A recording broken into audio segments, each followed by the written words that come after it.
Great. So we'll start. So it's 11 o'clock. Thank you, Chris Foley, Dr. Chris Foley, and thank you, Sharon, for being here today, for taking the time to speak to this group. Again, as for your information, this group is a group of folks who are informed in the teaching and in the research of English as a second and as a foreign language. And everyone has links to your website, so they have your background. Chris Foley is the director of the IU Online program, and Sharon Wavle is the associate director in the IU Online program as well. Thank you, both of you. So we'll start straight away and start talking about those few issues that that I've listed and that you have also in your possession. The first is, what is online learning, and in terms of IU, and what are the types of online students who are attending IU? And the reason we're asking is that IU has had 130% increase in the number of online students in just a few short years, and thus this is the reason we're interested.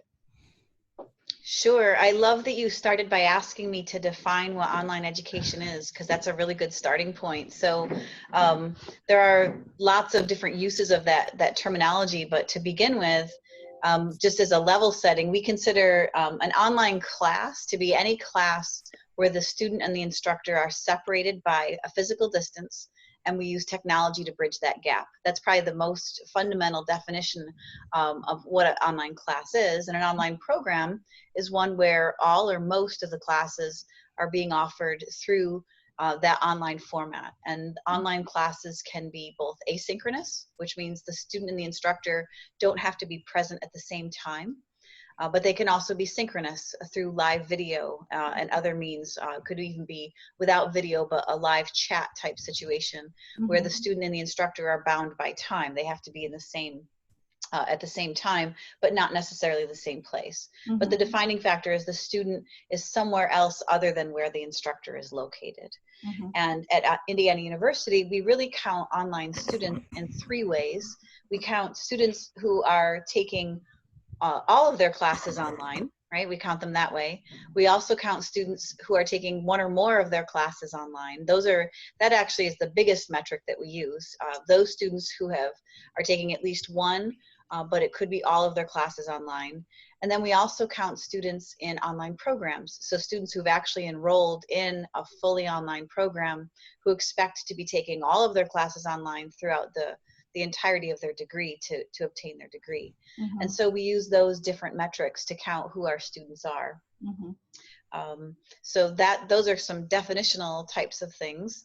And we can talk a little bit about what that looks like at IU if you'd like to head there, or if there's any questions so far. Yeah, I mean, I think, yeah, if you want to share that slide, that'd be really interesting. But I think we're talking about, you know, with all those definitions, you're talking about almost a 40% attendance online. Am I off there in terms of my count? We're pretty close. Chris, did you want to pipe in? Well, I think, yeah, we're right. We're over a third, so 34%, and those numbers are going to continue to increase and have been increasing. I think one of the things about online, not just about how we categorize or how we define, which you know, Sharon has been a leader in helping us as a university define that, but also has created a model that other universities tend to look at. So it's been really fascinating to try to watch us try to you know, define what online education is.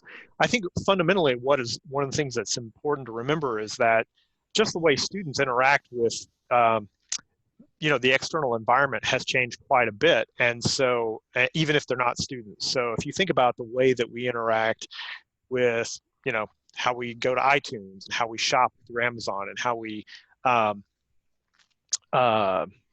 you know, watch movies at all of those things, those used to be synchronous and co-located things. If you wanted to go see a movie, you went to go see it in a theater at a particular time with other people. If you wanted to go pay a bill, you either had to put that in the mail or you had to go, go take care of it. If you wanted to file your taxes fairly easily, you probably went to an accountant, made an appointment, had a face-to-face meeting.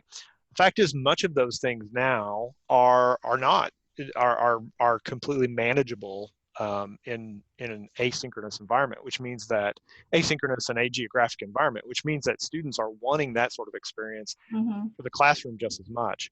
So the categorization is important, but it's also important to understand that this growth in online education isn't just because we're driving them or we're suddenly tapping into new markets. A lot of times this is current students just wanting to add online coursework into their class schedule, simply because that's how they go about their ordinary lives now. I mean, I think that's an interesting seg to the second portion of the discussion, which is who they are. Because, just looking at some of the slides that you have later on, I noticed that you talked about first generation students and how there's an increase in the number of online students from that group. You talk about women students as well, and also the types of, their numbers in this group. So if you want to talk about who they are a little bit, I mean, I know we can't get into too much of the specifics because there's a lot of it, but, some of the trends that you're seeing in terms of the types of students who are attending, given what you say just now, Chris, there are a lot of busy people online, who are also taking classes at the same time. That's our reality at this point in time. But there's also, because of who we are as a group, we work a lot with folks who are, come from different backgrounds. First generation students being one of them, people who don't speak English as their first language is another, including myself. So what are the types of trends that you're seeing in terms of who these students are? Sure, we'll go through a few of these because it's really interesting to look at this, and you are very close in your numbers that we see in the slide. So this is the picture of fall 2019 of students at Indiana University, and you can see that students taking one or more online class, those are the orangey and the red wedges that are here. Those are students either taking all or part of their schedules online. It's almost 34% of the university. If we restrict that, though, to our regional campuses, which tend to be more adult students, less of the traditional, our Bloomington campus, our core campus has more of those traditional students. The regional campuses, while they have some of those, they also have some more non-traditional type students. You can see those percentages have changed where over half of the students at the regional campus take one or more online class. So that's been a really a consistent trend that our regional campuses online growth is taking place at a much faster pace than it is at our core campuses. And so when we look at these three types of students, let's take a look at a little bit of the trends. So in terms of online class taking behavior, this shows you the picture at IU across the university. The top dark line that you see is the total student head count of the university for successive falls from fall 14 to fall 19. The crimson line is the number of students who aren't taking any online classes, and the cream line is students taking at least one online class. So you can see there the increase in the number of students taking at least one online class and that steady decrease in students who aren't. The bottom line is students taking all of their classes online, growing at a less rapid pace, but growing nonetheless. When I restrict this again to our regional campuses, those are the 5 campuses located around the state outside of the Bloomington and Indianapolis area, you can see here that actually in the fall of 2017, we actually crossed those 2 lines, that crimson line and the cream line. The number of students now taking an online class, one or more of them in the fall term, has now, it exceeds the number of students who aren't taking online classes. So more often than not, more students take an online class than don't take an online class at the regional campuses in our fall terms. So if we look here, the credit hours, of course, follow. And so the other screens those were head counts. The credit hours follow those same patterns. This is the number of credit hours in on-campus classes or online classes or hybrid classes. The top number is all of our credit hours across the university. Yeah, going back to that question, though, I mean, I think, the types of students. You mentioned there in our regional campuses, there are more adult students, but overall, just looking at numbers, again, I think I'm thinking about it, your slides that I've looked at overall. The students overall online, they are older. Even for undergraduates, they're like average age of what, 20, late 20s. And the graduates are in the early to mid 30s. And so, the demographics have changed. I mean, they're different for the online students. Go ahead, Chris. Sharon, you might pull up that infographic slide real quick, because that'll really kind of talk about the age and distribution. And one of the things that we might want to just jump in there for y'all is we really separate students into 3 different buckets, so to speak, and they're pretty arbitrary. There's those students who take that just have part of their courses online.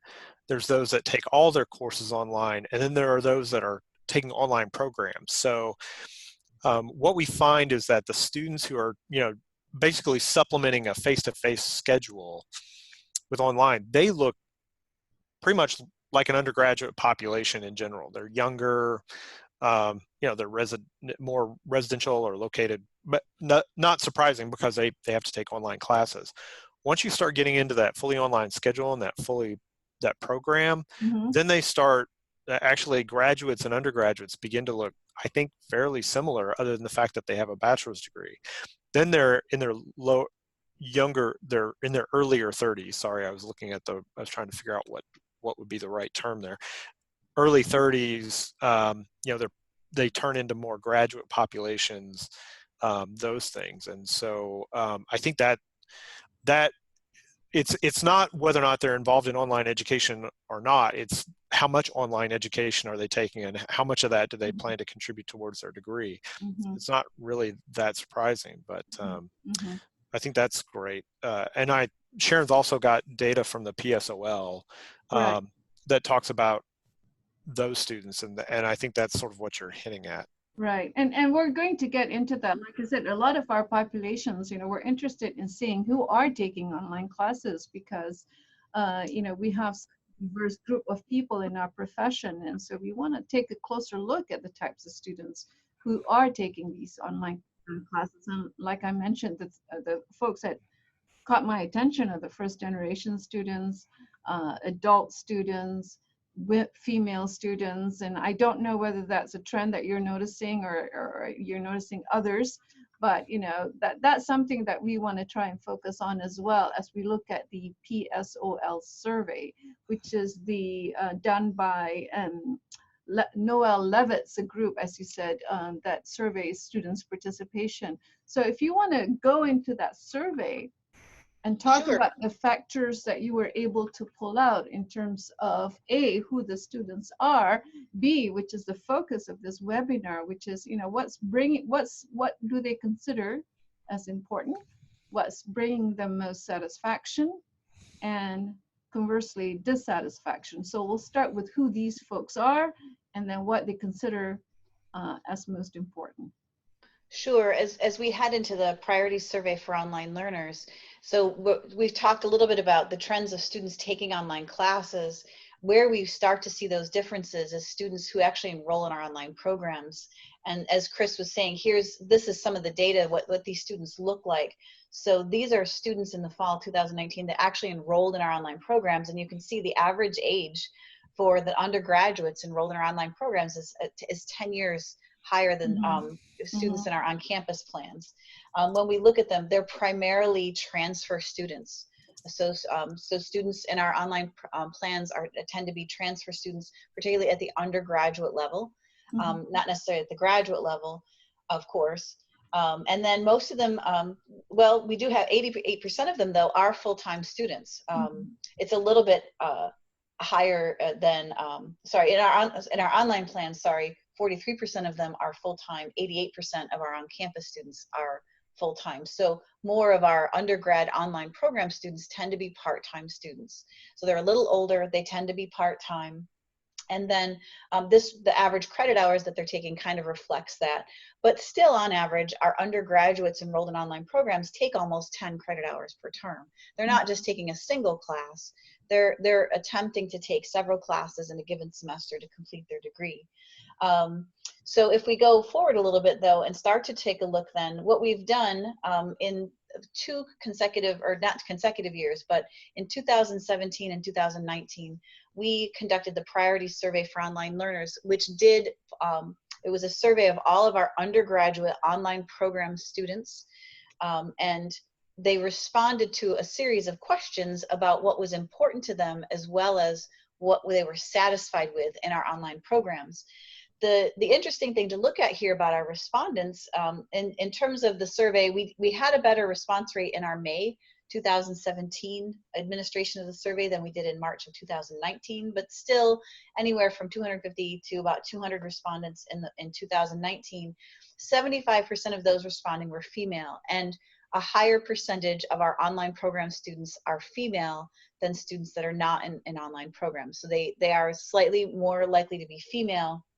They are more likely to be older, and you can see here in our respondents, in March 2019, 75% of the students responding to our survey were 25 or older. The other interesting things that we learned from the students in the survey that we don't get from our student information system is their employment status and whether they're married or have children. And you can see here, over half of the students were employed full-time. They also, that stat is not on here, but they were also taking classes full-time. The majority of them were taking classes full-time. The majority were employed full-time. And around 63 to 64% of them were married and or had children. So they had someone else in their life that they were taking care of. Mm-hmm. So these, generally speaking, are really busy students. Mm-hmm. So that's the students that responded to this particular survey. The multitasking.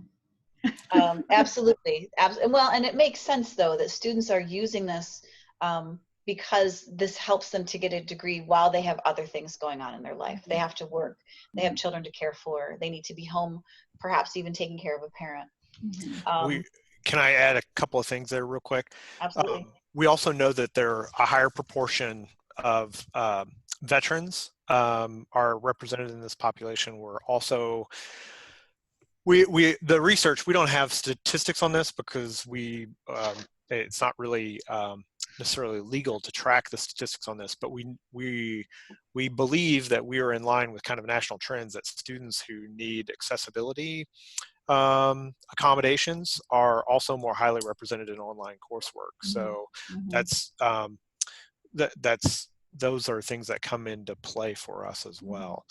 The other thing that when you talked about multitasking, Faridah, that we also see that in the behavior that they have. So for instance, when they apply, we can track when they submit their applications, and we assume that they would be applying late at night or early in the morning, being adults, because that is the kind of trends that we see with traditional undergraduate applications. Instead, what we see is they're doing it over the lunch hour, which means that you talk about multitasking. When you have an application that's being submitted over the lunchtime, they're trying to juggle eating a sandwich, watching a cute cat video, getting some relaxation, calling somebody else, getting a quick walk-in. You're competing with an awful lot of factors that are really positive parts of their life. This is a transaction, not a rite of passage for them in a lot of ways. It reflects also a learning style, very connectivist type of learning style that is also, emerging from all of this, that they can do many things as long as they're connected with everything at the same time. That's our reality currently, and it impacts our pedagogy as well in terms of how our instruction reaches these individuals, and the materials that we develop for them as well. A lot of them too are looking at their work, like for instance in some cities they're looking at their work on their telephones. And so that impacts as well, as to what we can offer and how to offer it as well. So interesting. So, again, it goes back to what brings them the most satisfaction. Well, and so we can talk about that. Again, this survey asks students two things. They ask what's important to you and how satisfied are you with that? Because it's from a standpoint of when you ask students lots of things and you look at their satisfaction, you need to know what should we be focusing on for our students. So we asked them both of those things. These are the responses where students considered the items either important or very important to them. In the parentheses after each question is the percentage of students who said it was either important or very important to them. So they responded with a 6 or a 7 on a 7-point scale. And you can see when I take these down and narrow them down, the ones that were considered most important in both administrations, these were considered important in both 2017 and 2019. So we know that students are interested in quality instruction. They want their materials to be good. They want to be able to easily transfer their credits. They want to be able to achieve their educational goals. They want it to be convenient. They want to understand what they're supposed to do and how they're supposed to do it, right? They want to know what are my requirements and what do I have to do in each of my classes. They're very much oriented toward getting the job done and having that quality experience. When we looked at things where students were satisfied. But could we go Sure. one step before that? You had, what I think I mentioned this earlier, which is this slide. In terms of 2017 and 2019, as a teacher, what was most interesting to me was that in 2017, number one, quality of online instruction was very important, 98%. And then in March, that went down to number 5, albeit it's on 94%. So there's a very slight difference. However, as a teacher, when I look at that, the question that comes to mind, given the fact that, of course, in the field, we talk about teaching presence, social presence, and cognitive presence. But right now, the emerging area is learner presence. The fact that it's number 5 now in terms of the quality of online instruction, does that mean learner presence and student self-regulation or self-direction, or is that more of an important, do they want more material so that they can independently do something with it? Or, has that become more of a reality in 2019? That, as a teacher, that comes to mind, as I look at those numbers. I just want to raise that because learner presence indeed has become so much of our discussion in online teaching and learning. Before it was teaching presence, now it's learner presence, self-regulation and all those things. What are your thoughts on that? Well, it's interesting. It's I want to be careful. Our sample sizes are fairly low here. So the difference between 98% of the students saying one thing versus 94% is probably a student, right, in terms of the responses. But it is interesting that the 2 faculty factors about giving timely feedback and being responsive to student needs didn't make the top 10 in March, but it made the top 10 in May. Again, all of these things were considered important by the students. One thing that's not reflected here is there are comments that we received from the students, and we received quite a bit. For having a sample size of 200, I believe we have at least 120 different comments from students, but sometimes students had several comments within their comments. So a large number of students did give us some qualitative information, and in there is information. The students do want that faculty interaction. That was one of the most frequently commented on, was course design, where they wanted to have interaction with their faculty more so than what they felt they were receiving, or that was really important to them. That was actually discussed, and we are doing some more analysis on those comments. Right. And I think from previous conversation, we talked about how that population that responded to that very question was primarily undergraduates. This is all undergraduates. Absolutely. That's very important to say. This is an undergraduate online population. We did not survey graduate students. They kind of belong to their own schools and areas, and we try not to touch those students without permission. So go ahead. I was just going to say that one other thing that happens at this point, and I think this is really, we've seen it in general, is a maturation of the overall view of online education as quality. So, and I think Sharon's point that really you're talking about 98% versus 94% on a sample of high 100, somewhere around 200. It's going to be hard to really get I'm not sure that's a statistically meaningful variance there. But what I would also say, and I think it's pretty clear, is that people in even, and this happens very quickly, people today view online education far more as a fundamentally quality modality of education than they certainly did 5 years ago. Mhm. And I'd even say that within the last 2 years, that changed a lot. So I think some of these general, wouldn't be surprising that some of these general concerns that, quality or cost or things like that, or return on investment, I think you naturally are seeing those kind of be lesser concerns or less of importance. But other items that are more particular, like to me, appropriate instructional materials is a more particular item, or clear and reasonable program requirements. That's a really particular requirement, as opposed to this larger, more global, is it quality? Does that make sense? They're, in a way, they're becoming far more savvy about what they're looking for in their coursework now. And that's part of it's because the field has changed. Part of we've had 10 years probably of fairly robust marketing and people getting engaged with online education. So it's just a very different field, but that field has changed radically, and it changes radically every year.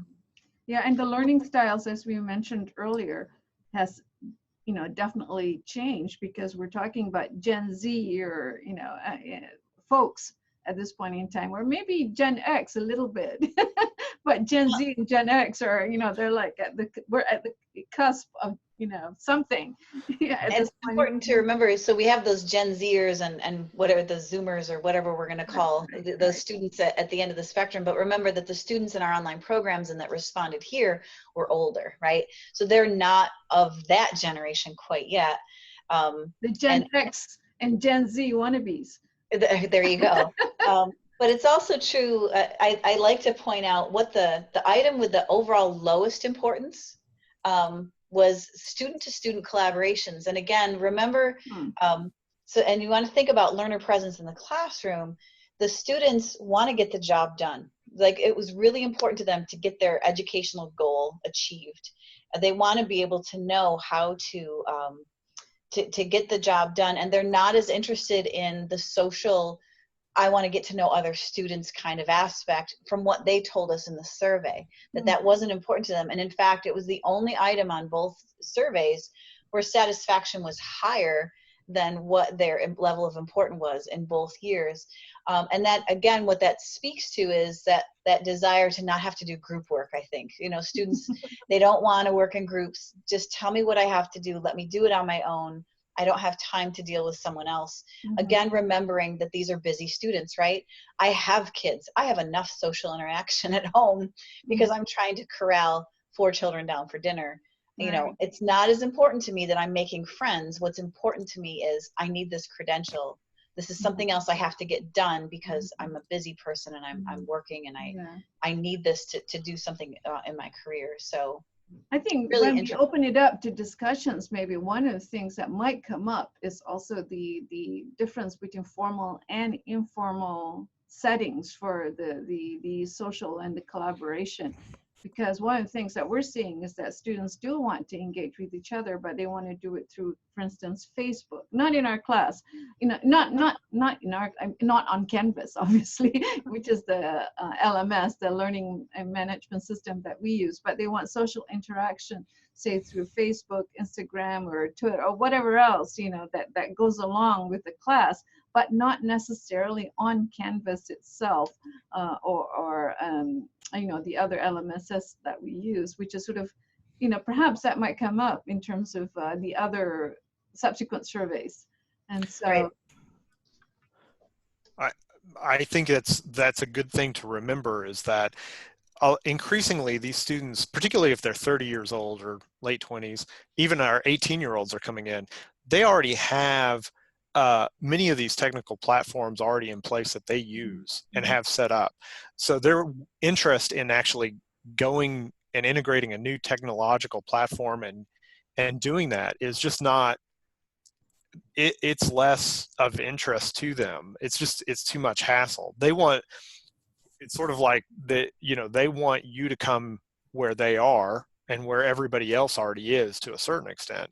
Now there are limitations, because I'd never put a student group necessarily in Facebook where they'd be, we'd be violating FERPA or something like that. But socially, they may, I'm not going to learn to do a discussion group in Canvas for my social affairs when I know that all of these things are going to be, it's better to have it in LinkedIn so that I can have it forever and ever, not just as long as this class or I'm in this program or whatever. So. Mm-hmm. Mm-hmm. I think you'll have interesting discussions about that from this group as well, that they might bring up in a couple of minutes when we open it up. The other, I think, to remember is also graduate students are very different from undergraduates. And the reason, obviously, both of you know that I work with graduate students, and the experience, that they share with us, a lot of it is very social. And so that's why I'm raising all these questions, because I'm informed by that background and that practice that I'm exposed to. But here you have undergraduate online students and levels of satisfaction. Right. And probably the last thing before we leave and maybe go into a time of questions, this was another really interesting takeaway from these two survey administrations, and something for us to know and keep really top of mind as we work in the online space. The students were asked some overarching questions. Overall, have we met your expectations? Overall, were you satisfied with your program? And if you had to do it all over again, would you enroll again? And interestingly, we really haven't changed our program delivery all that much from 2017 to 2019. We've been building up our student services and some of our other things. We've changed our application process, but you can see here that the satisfaction levels actually declined from May 17 to March 19. And when we looked at these numbers, Chris made the exact observation that you might expect in the online space. Students expect everything to get better. Chris talked about, if we did a show of hands on video here, how many of you have upgraded your phone in the past year or two, right? And did you have to upgrade your phone, or did you just want to upgrade your phone because the technology's gotten better and the cameras are better and the apps work better on these phones? Students today expect their technologies to get better and better, right? We now have Disney Plus. We have Netflix and those streaming services and the Amazon services and what they provide. They continually get better and better over time. Students, we feel, are expecting the same things of their online education, that they don't want it to stay the same. And in fact, in the online space, if you stay the same, that's going to be perceived as doing worse. Mm-hmm. So it was kind of an interesting takeaway when we saw those overall overarching questions. So just kind of an interesting observation. Did you want to add anything about that, Chris? No, and I'm sorry if I stole your punchline there, but no, I think that's good. Yeah.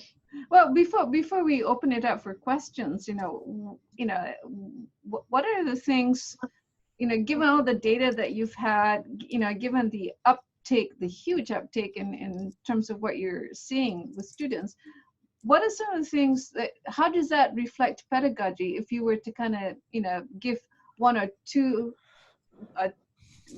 three takeaways for pedagogy, how do you feel all of this information impacts pedagogy in terms of what teachers should be doing in your perspective? I mean, we have the right, obviously, to question that, but what are some of the things that you want to bring to the surface? That you see in the data. I'm being facetious, but but please share with some of your pedagogical takeaways. I think a couple of things that I would just throw out there is, and I speak both as the director of online education, but also as an instructor and someone who occasionally consumes online education even today. Is that there's a couple of things. First is fundamentally students want an easy experience. We see this across the board pretty much with everyone, is that they don't want to struggle with the technology. They don't want to struggle with how to figure out how to do the class. If you're going to have them record a voiceover of a PowerPoint, then upload that into a discussion forum so that they can then have other people comment and record to it. You really need to have a pretty easy process. They don't want to struggle with the logistics of the class. They want to struggle with the content. Mm-hmm. And so, but I think in a lot of cases with online education, we see where we still have this outmoded idea that it's okay to make students struggle with everything. And I think increasingly students just have no patience with that, especially when they don't have to struggle with almost any other form of technology in their life that they otherwise consume nowadays. It just makes us look bad, and students will walk away. Second thing that I would say is they want consistency. So for example, one of the top things we can see pedagogically is kind of standardized. A lot of times when we say standardized course design, people think we've got some sort of cookie cutter approach. I'm not talking about content. I'm not talking about structure of assignments or anything like that. I'm talking about the logistics of, do you have a home page? How do I find out how to contact my instructor?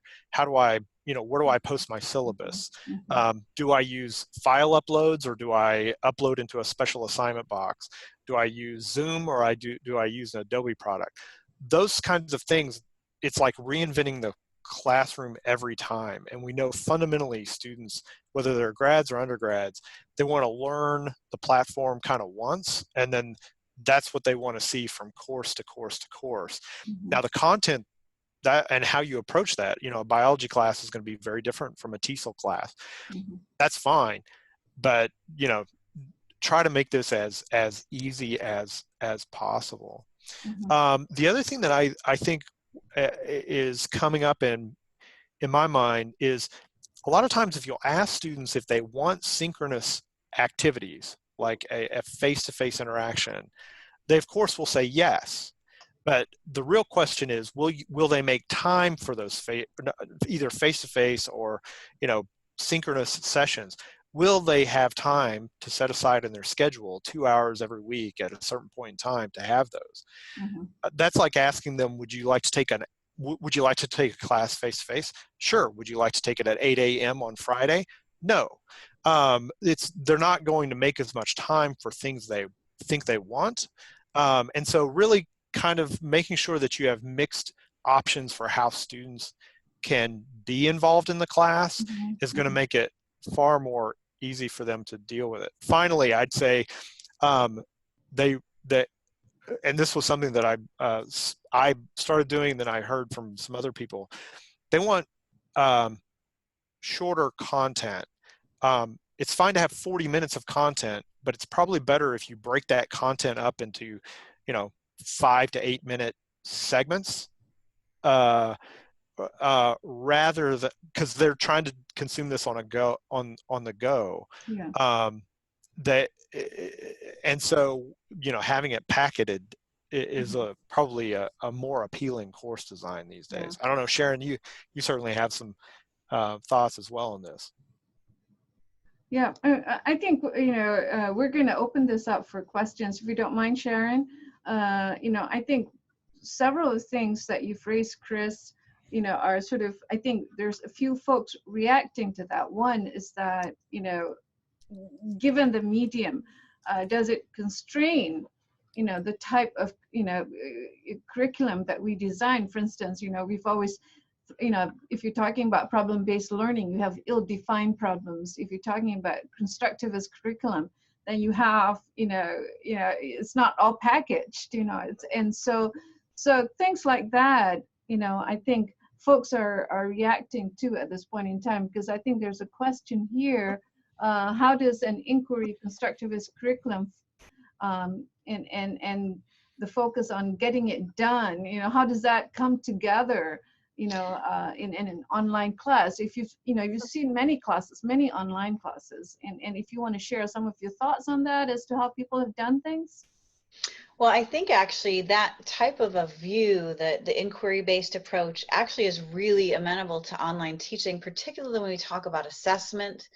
When you have a lockstep curriculum where you have behavioral objectives and you have students working through the same assignments, there are lots of questions of academic integrity and are we sure the students are doing their own work? But when you go toward a more constructivist approach where it's giving students the appropriate structure, but then the flexibility to choose the type of work that they, or the type of problem that they choose to work on in the class, that can be challenging at the undergraduate level, and it's what we're used to seeing at the graduate level, right? Mm-hmm. So you choose the problems that you are going to solve within the framework of the class. But I think what Chris is touching on is it's important for me to understand what are my end objectives and what are my goals, because these are goal-oriented students, right? They're in it to get something done. And what's the framework within which I have to work, but then providing students with the flexibility to choose the type of problem that they choose to solve, to demonstrate their knowledge in the class, those kinds of things. I think that can actually be very helpful.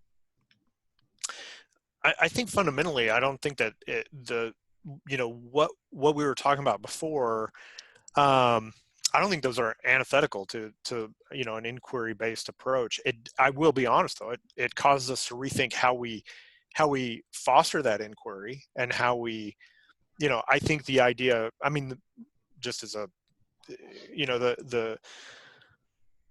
the probably incorrect assumption, but the idea of that we have an inquiry in the classroom where an instructor poses a question and uses kind of a Socratic method and expects students to bring their own outside research into it in that 3-hour session. Yeah, that's not probably going to be the way that gets done in an online environment. I'm still not convinced that that the same outcome can't be achieved through different pedagogical means, but it means that you've got to have that conversation. I mean, you've really got to think that through, I think. Yeah. You stretch your time differently, because then, for some of us who do a seminar style, that happens overnight, over 2 days rather than 3 hours. And so, yeah, I mean, approaching it differently does make it work. I mean, I think the other question that I see popping up is people are concerned about, what do you do with the practicum? In our field, there's a lot of practica. You go out to teach, or you go out in the field to research. What have you seen in terms of some of the online courses that you've seen at IU? How do they deal with the practicum aspect? We use proxies, for example, is one of our approaches. But what have you seen? Yeah, I mean, I think there's it kind of varies by program and how that works. I think one thing that's pretty clear is that if you've got a student living in a different geographic area, it's probably going to be the responsibility for that student, and they're not willing to relocate, right? So, I mean, you can certainly ask a student, we have online students that do study abroad or, do short-term go travel. It's not that they don't travel, they just don't travel to you to go to class. So, I mean, there are things like that, but if the student's not going to move and they're not going to, and they're going to be in a different area, it really, I think fundamentally what you turn into at that point is you have to develop a vetting process for them to kind of discover where they want to, or help lead them through the process to actually find viable practical options in their location. Or, the other thing that could be done is you could develop a network of providers that would even do that in an online version themselves. I think it really varies quite a bit, but I think it does challenge the traditional ways we've done that, and I think it really one thing I should say, teaching online I found is pretty much universally understood to be harder than teaching face-to-face. Logistically, pedagogically, and not only that, it forces you to think outside of the box. And so that's where we oftentimes find the limitations, is people say, well, you can't do it that way, or you can't do this. I've seen very few instances where our faculty haven't come up with some pretty interesting opportunities. Mm-hmm. Yeah, one of the things that we're experimenting now with the practicum is almost like the GoPro approach, with the camera, with using Go React, whereby, you walk with the students into the classroom with them. It's sort of an interesting development in terms of our practicum. But I think going back to the questions from our participants here, Deborah asked about some of the numbers that you're reporting here, which is, are these unique student counts, or does the student taking 3 classes count as 3 students? Yeah, so the head counts that we were showing were distinct head counts, and some of what we showed were credit hours. That would reflect all of the classes students were taking, but anything that we were mentioning, numbers of students, those are distinct head counts. By campus, however, students enrolled at our university, students who are enrolled at more than one campus, if they are actually enrolled at 2 campuses, they get counted on both campus. Those are some interesting things about the head counts, but for the most part, it's a distinct count. I would say that's a very important question, because when people report their head count, they don't report, what we find is they don't report it the same way. So it's a very savvy question. Yes, that's from the president of our association, Deborah Healy. She's watching the numbers. And so, the other question, and this one comes from Renee, and she's asking about training, which is focusing more on student-centered approaches. Online students preferences change along those lines? Because here, I guess, what Renee is saying is that, the idea of student-centered approaches is very important, whereby I think you referred to it a little bit, Chris, but are there any surveys that show different types of preferences in terms of online teaching, in terms of online students? Like whether or not they want to take things online, or whether or not they want particular elements of in their online class. It's more the pedagogy, whereby it's like the inquiry approach, whereby you place more of the responsibility and the driving force in terms of inquiry on the students themselves. Has that changed a little bit in terms of what you've been able to uncover through the surveys reported? I'd have to let Sharon talk about what the surveys say. I can say a little bit about what we know about when we construct degrees, what students' preferences are. But let me let Sharon, if she has anything she can tease out of those surveys in response to that question, then I'll talk a little bit about constructing the degrees.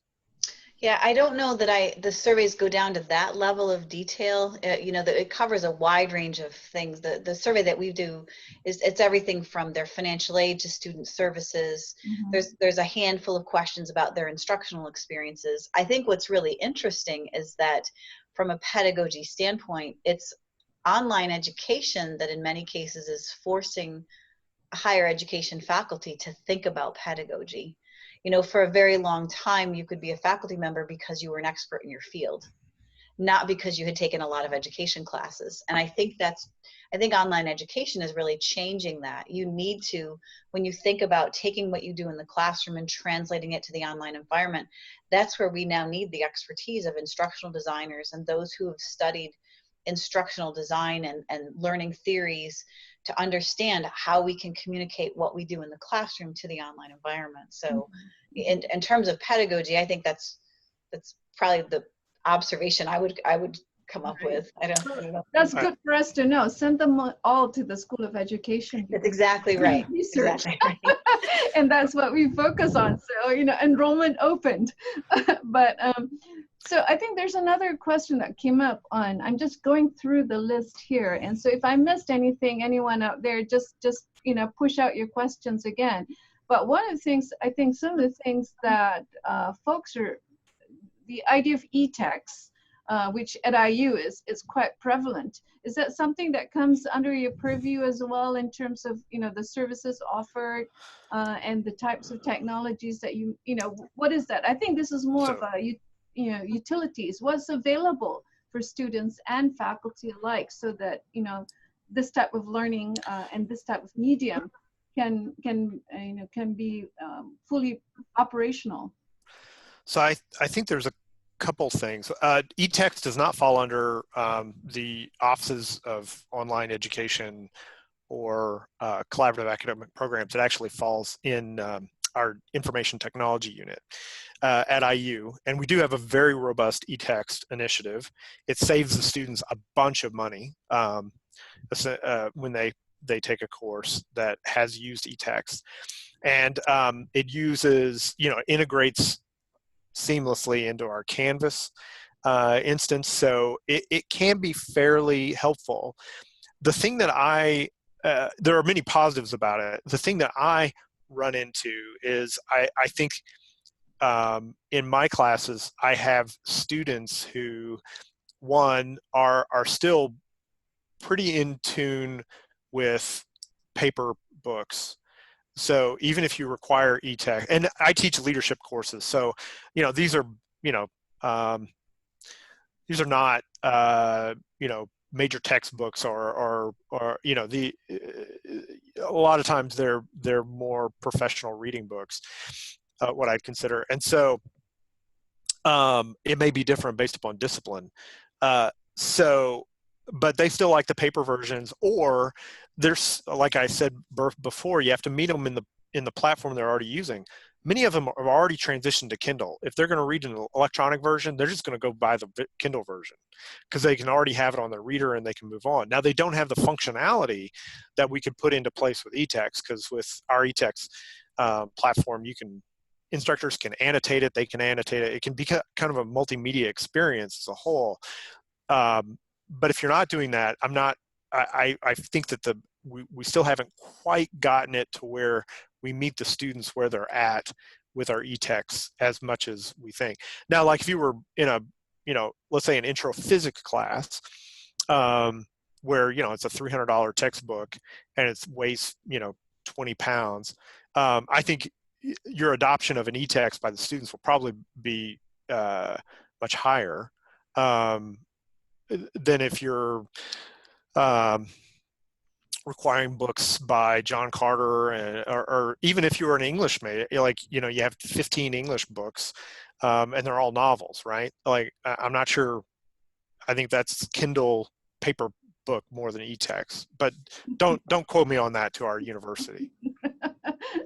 Yeah, I think a lot of us, students bring to the class what they can find. I mean, that's our reality at this point.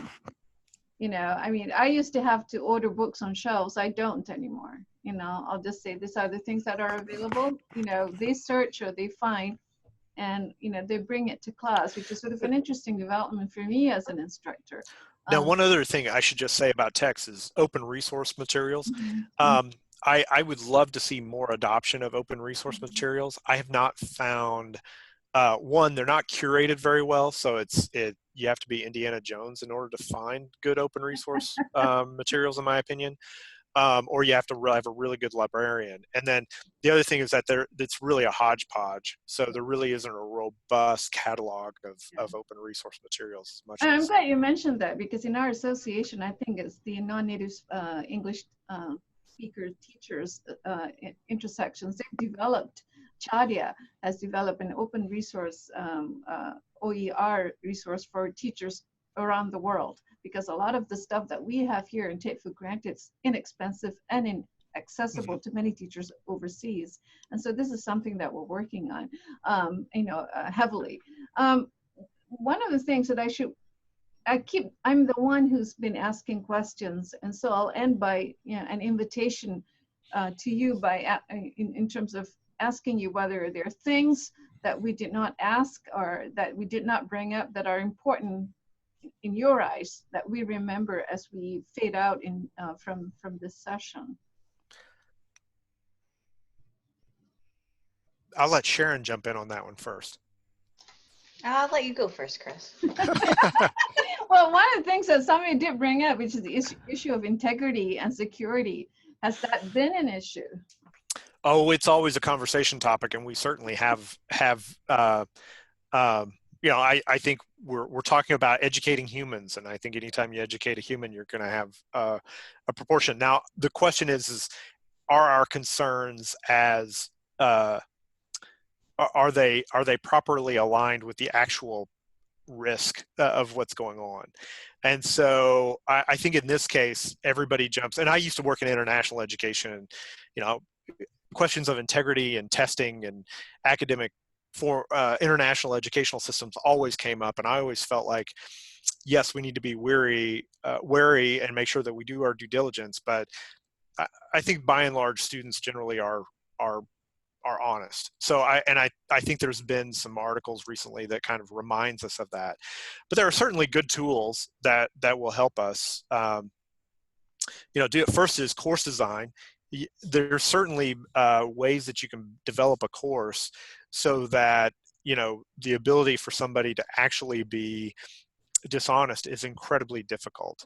So, you know, assignments in multiple modalities and iterations of draft, you know, things like that, so that you're engaging in the process of assignment delivery, I guess, and checking through multiple facets that this student is really there.